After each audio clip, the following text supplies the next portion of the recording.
Emma sighed as she folded the last of the laundry and placed it neatly in the basket. The house felt too quiet these days, even with Liam's cartoon shows playing in the background. 3 months had passed since David moved out, and she was still getting used to the emptiness that followed their divorce. "Mommy, I'm hungry," Liam called from the living room, his small voice breaking through her thoughts. "Coming, sweetie," Emma replied, pushing a strand of brown hair behind her ear. In the kitchen, she made Liam's favorite peanut butter and jelly sandwich, cutting off the crusts just the way he liked. At 7 years old, Liam was the spitting image of his father, the same dark eyes and curious expression. Sometimes it hurt to look at him, but mostly he was the light that kept her going. "Here you go," she said, placing the plate in front of him at the kitchen table. Liam took a big bite, leaving a smear of grape jelly on his cheek. "Is Daddy coming today?" Emma's heart squeezed. "Not today, honey, remember? Daddy comes on Saturday for your soccer game." Liam's face fell slightly, but he nodded and continued eating. Emma watched him, wondering if she'd ever get used to the look of disappointment that crossed his face whenever David's name came up. That night, after bath time and 2 bedtime stories, Emma tucked Liam into his race car bed and kissed his forehead. "Sweet dreams, my little man." She had just settled on the couch with a glass of wine and her favorite book when a loud crack of thunder shook the windows. Rain began to pour, hammering against the roof.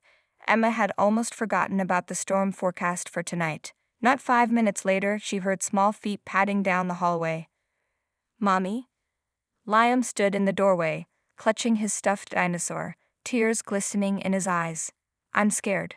Another boom of thunder sent him running toward her.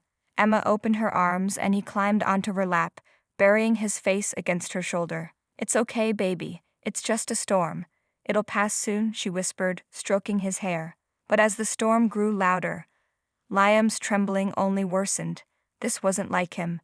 Before the divorce, he had rarely been afraid of storms. David used to tell him that thunder was just the clouds bowling, and that it always made him laugh. "Can I sleep with you tonight?" Liam asked, his voice small and shaky. Emma hesitated.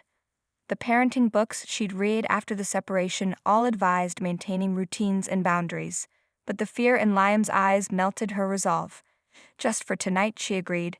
In her bedroom, Liam curled up on David's old side of the bed. The sight made Emma's throat tighten. She slipped under the covers beside him, and he immediately snuggled closer. "Mommy," he whispered as another flash of lightning illuminated the room. "Yes, sweetie." "When is Daddy coming home for real? Not just to visit?" Emma closed her eyes, feeling the familiar ache in her chest. "Daddy has his own home now, remember? But he still loves you very much." "But I want us all together again," Liam said, his voice wobbling. Emma held him tighter, wishing she had better answers. "I know, baby, I know." She hummed softly until his breathing steadied into sleep, but she remained awake, watching the storm through her window. As rain streaked down the glass, Emma wondered if the heaviness in her heart would ever lift. Was this really her life now? Alone with her son, trying to piece together some semblance of happiness from their broken family? Just before sleep claimed her, Emma felt Liam's small hand finding hers under the covers. His touch anchored her, reminded her that despite everything, love remained. Different, changed, but still there.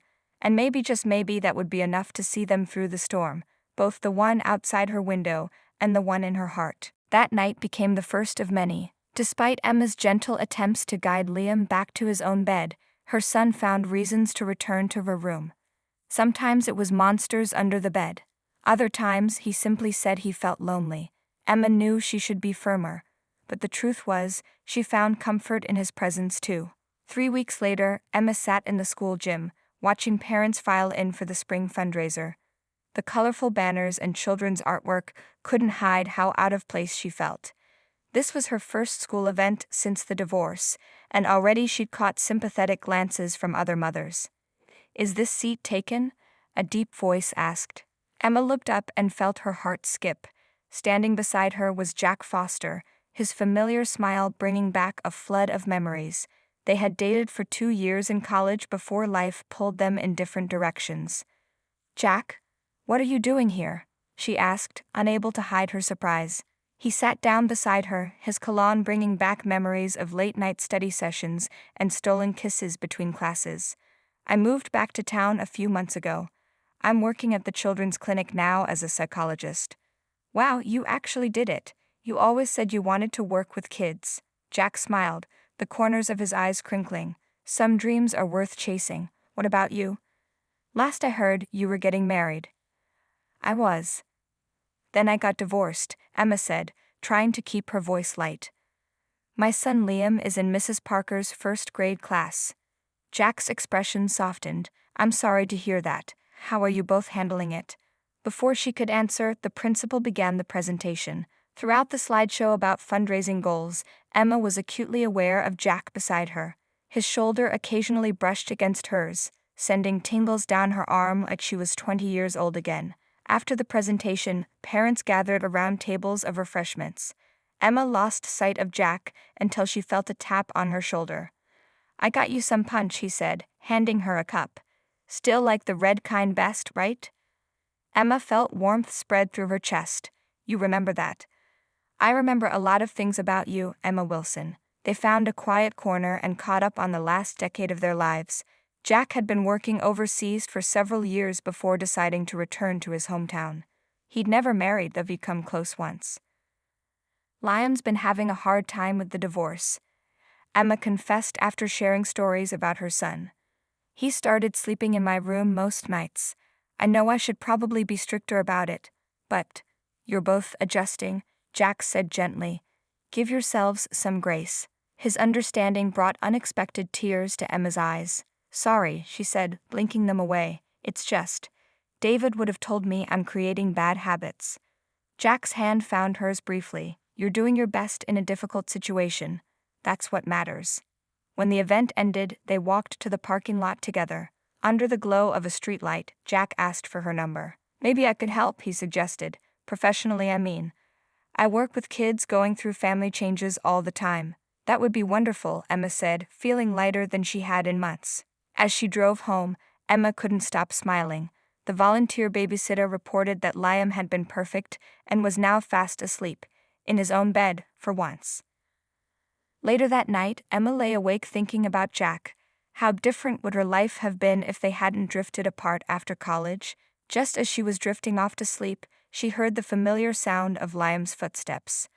Mommy, he whispered, clutching his dinosaur. Come here, sweetie, she said, lifting the covers. As Liam settled beside her, Emma didn't feel the usual twinge of worry about creating bad habits. Instead, she felt something new, hope. Tomorrow, she would call Jack.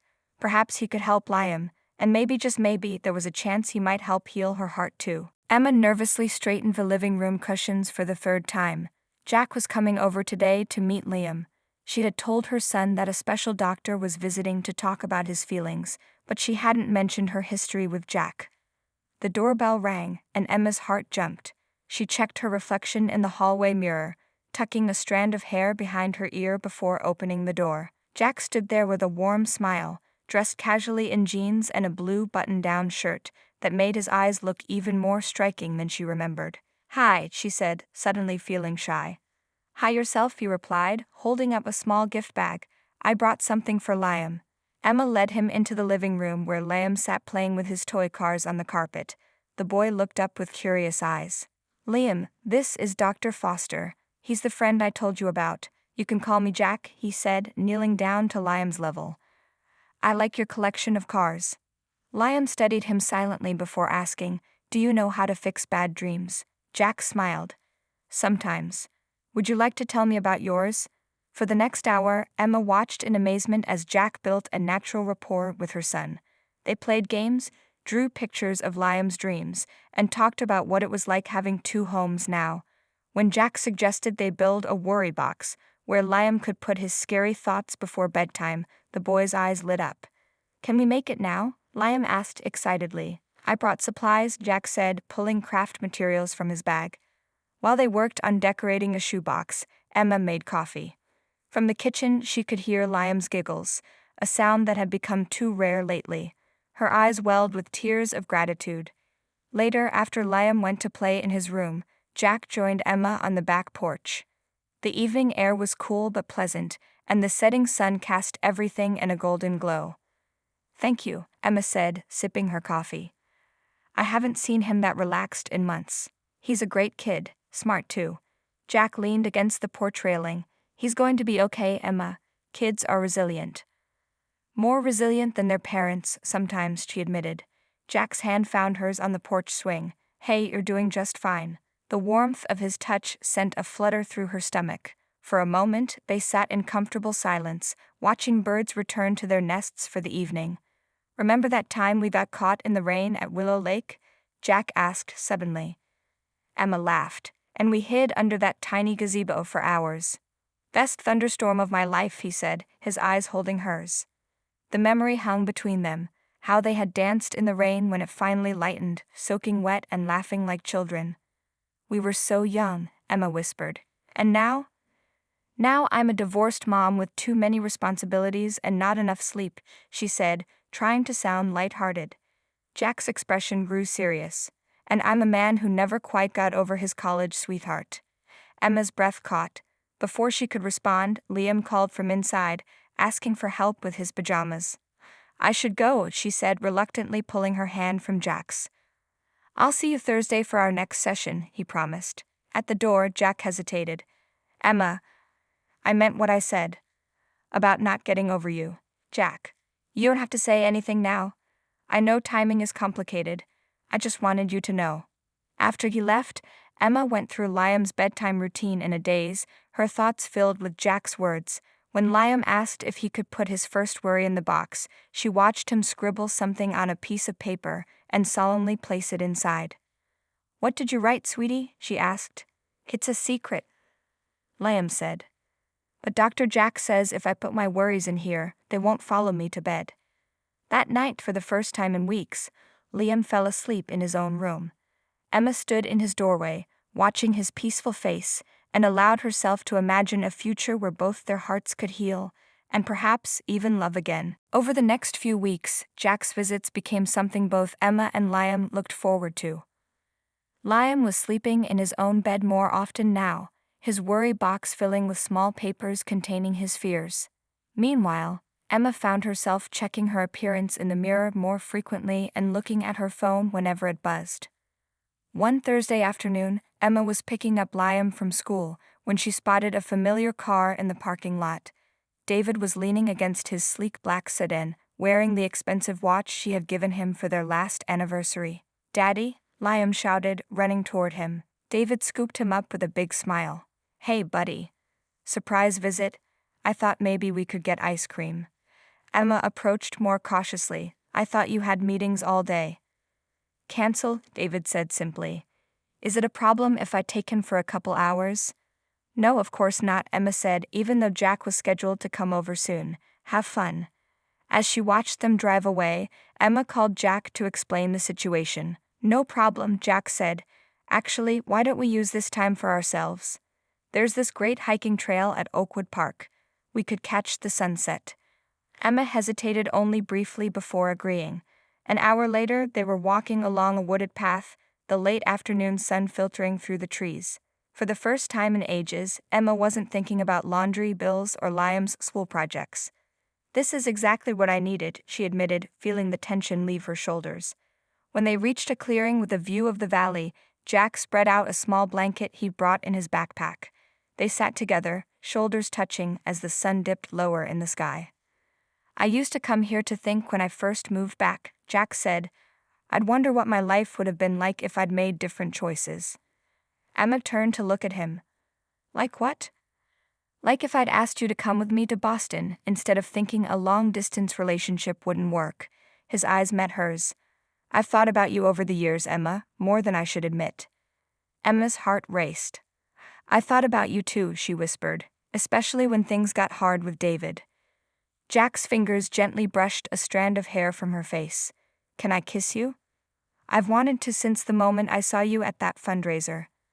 Emma nodded, closing her eyes as his lips found hers. The kiss was gentle at first, then deepened with years of unspoken longing. When they finally pulled apart, Emma felt dizzy with emotion. The moment was interrupted by her phone ringing. It was David. "We're heading back now," he said when she answered. Liam wants to show me his new worry box. Emma's stomach dropped. She hadn't told David about Jack's sessions with Liam. Okay, we'll be home soon. Jack raised an eyebrow. We? I need to tell you something, Emma said, suddenly nervous. I haven't exactly told David about you. About us, I mean. They hurried back to Emma's house, arriving just minutes before David's car pulled into the driveway. Emma barely had time to smooth her hair before Liam burst through the front door, followed by David. Dr. Jack. Liam exclaimed when he saw Jack sitting on the couch. Daddy got me chocolate ice cream. David froze, his eyes moving from Jack to Emma. Dr. Jack. David, this is Jack Foster, Emma said, her voice steadier than she felt. He's been helping Liam adjust to our new situation. Jack stood and extended his hand. Nice to meet you. David ignored the gesture. Foster? Isn't that the guy you dated in college? The room fell silent. Liam looked confused, glancing between the adults. Yes, Emma admitted. Jack is a child psychologist now.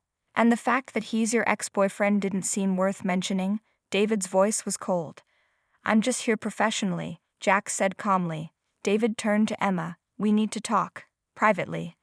As Emma led David to the kitchen, she glanced back at Jack, who gave her a reassuring nod. She had known this moment would come eventually. What she hadn't expected was how certain she felt, standing on the edge of this new beginning, that she was finally moving in the right direction. The kitchen felt smaller than usual, with David's anger filling the space. Emma leaned against the counter, arms crossed protectively over her chest.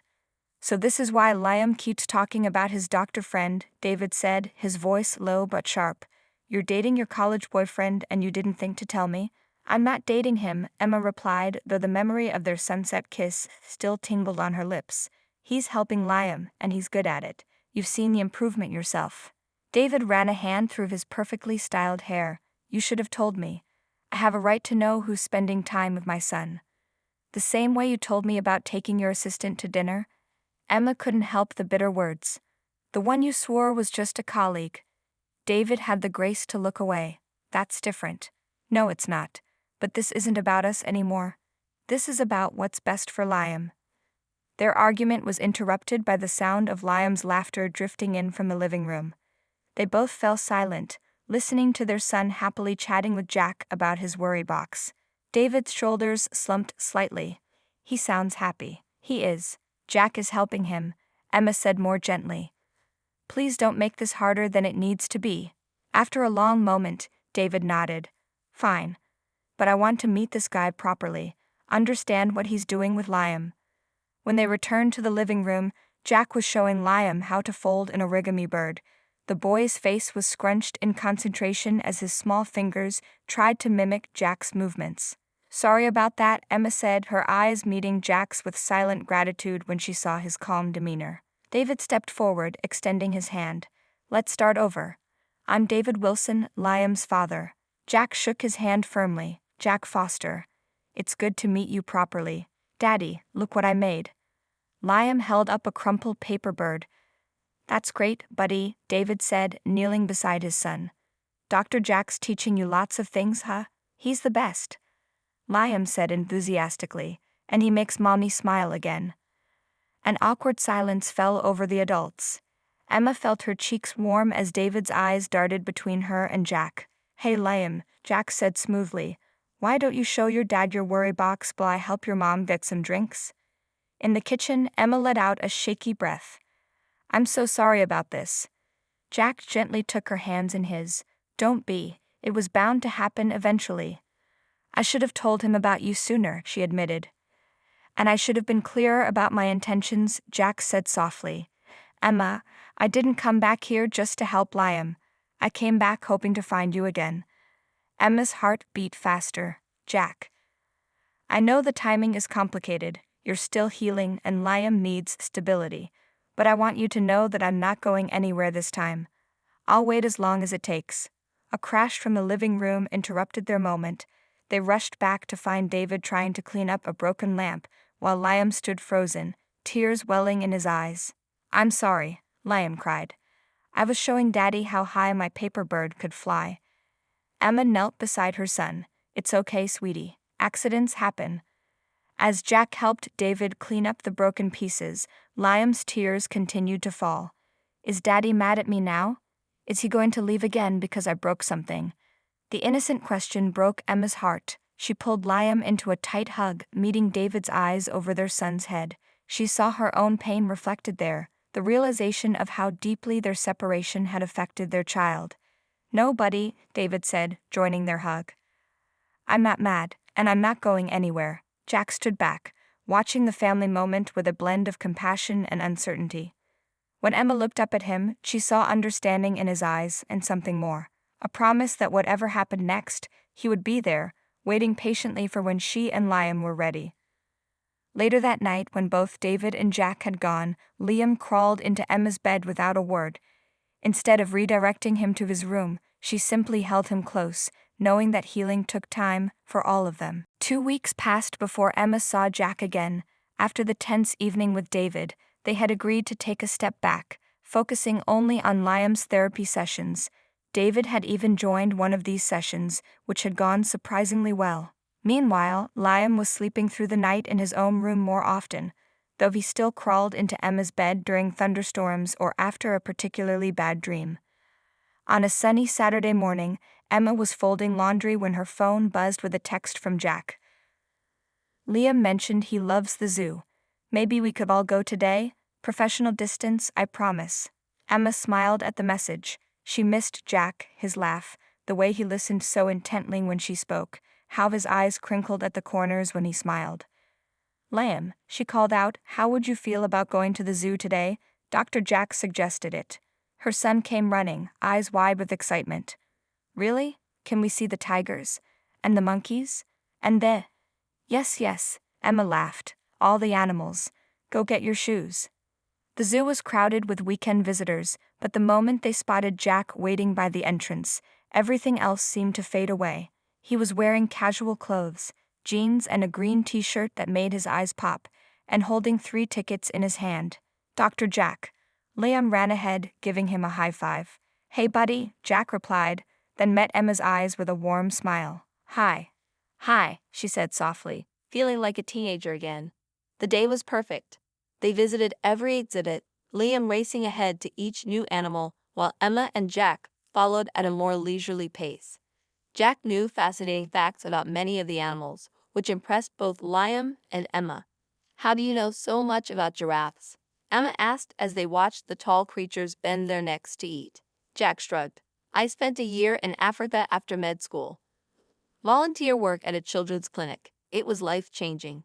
Emma studied his profile, realizing there was still so much she didn't know about the man he'd become.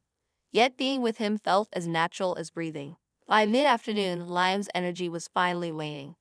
After ice cream cones, they found a grassy area where Liam could rest in the shade of a large oak tree.